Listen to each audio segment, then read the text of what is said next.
പിന്നെ ഈ ചെറുപ്പക്കാരായ പിള്ളേർ ഈ പെൺപിള്ളേർക്ക് മെസ്സേജുകൾ അയക്കുക. അപ്പോൾ പോലീസ് അപ്പുറത്ത് 14 വയസ്സുള്ള പെണ്ണാണെന്ന് പറഞ്ഞ് പോലീസുകാരനായിരിക്കും ഈ മെസ്സേജുകൾ അയക്കുന്നത്.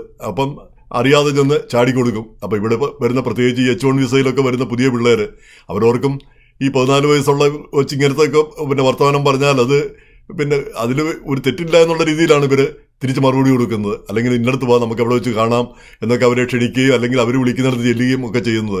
ഒടുവിൽ അവർ അറസ്റ്റിലാവുന്നു, കേസിലാവുന്നു, അങ്ങനെയുള്ള സംഭവങ്ങൾ ഉണ്ടാവുന്നു. ഇതൊക്കെ ഒഴിച്ചാൽ പൊതുവിൽ നമ്മുടെ സമൂഹം ഏറ്റവും പീസ്ഫുള്ളായിട്ടുള്ളൊരു കമ്മ്യൂണിറ്റിയാണ്.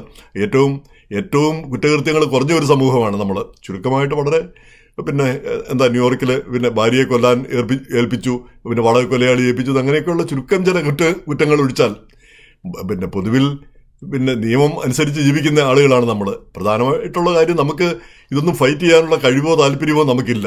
ആളുകളുമായിട്ട് പറഞ്ഞു നിൽക്കാനുള്ള കഴിവും നമുക്കില്ല. അപ്പോൾ ഈ പട്ടേലിൻ്റെ വീഡിയോ, ഈ പട്ടേലിൻ്റെ അറ്റാറിന് കൃത്യമായിട്ട് പറയുന്ന വീഡിയോ ഉണ്ട്. 20 ആംഗിളിൽ നിന്ന് എടുത്ത വീഡിയോയിലും ഒരിടത്തും ഒരു പിടിവലി നടക്കുന്നതായിട്ടോ അങ്ങനെയൊന്നും കാണിക്കുന്നില്ല.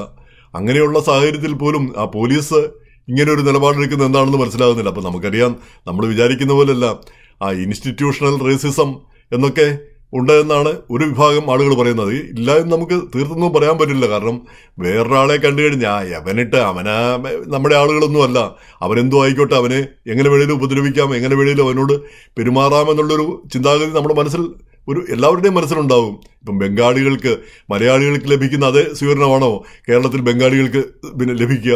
പോലീസ് സ്റ്റേഷനിൽ ചെന്നാൽ ബംഗാളികളോട് മലയാളികളോട് പെരുമാറുന്ന പോലെയാണോ പെരുമാറുക? അപ്പം അത് തന്നെയാണ് ഇവിടെയും സംഭവിക്കുന്നതെന്ന് തോന്നുന്നു.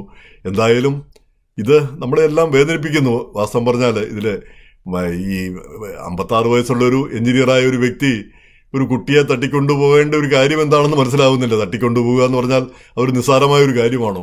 അതും ഈ വാൽമാർട്ട് പോലെ ജനസാന്ദ്രതയുള്ള ഒരു സ്ഥലത്ത്, ആളുകൾ ധാരാളം പേരുള്ള ഒരു സ്ഥലത്ത്, അതും അമ്മയുടെ കയ്യിൽ നിന്ന് തട്ടിക്കൊണ്ടുപോവുക, പിടിച്ചെടുത്തുകൊണ്ട് പോകാൻ അതിന് മാത്രം വിഡ്ഢിയോ മണ്ടനോ ആണോ? തട്ടിക്കൊണ്ടുപോകുന്ന ഏതെങ്കിലും സാഹചര്യങ്ങളൊക്കെ ഉണ്ടാക്കിയിട്ട് പിടിച്ച് എടുക്കുക, അങ്ങനെയൊക്കെ ഉള്ളതല്ലേ ചെയ്യുന്നത്. ഇത് അവിടെ ഒരു ഒച്ച ഉണ്ടാക്കിയാൽ കൂടി ആ ജനം മുഴുവൻ അവിടെ കൂടും, സെക്യൂരിറ്റിയും.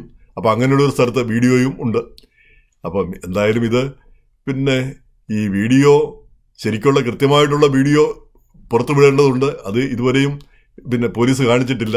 എന്തായാലും ഈ സംഭവം നമ്മളെ വിഷമിപ്പിക്കുന്നു, നമ്മളെ വേദനിപ്പിക്കുന്നു. നമ്മളും ഒക്കെ ഒന്ന് കരുതിയിരിക്കുക.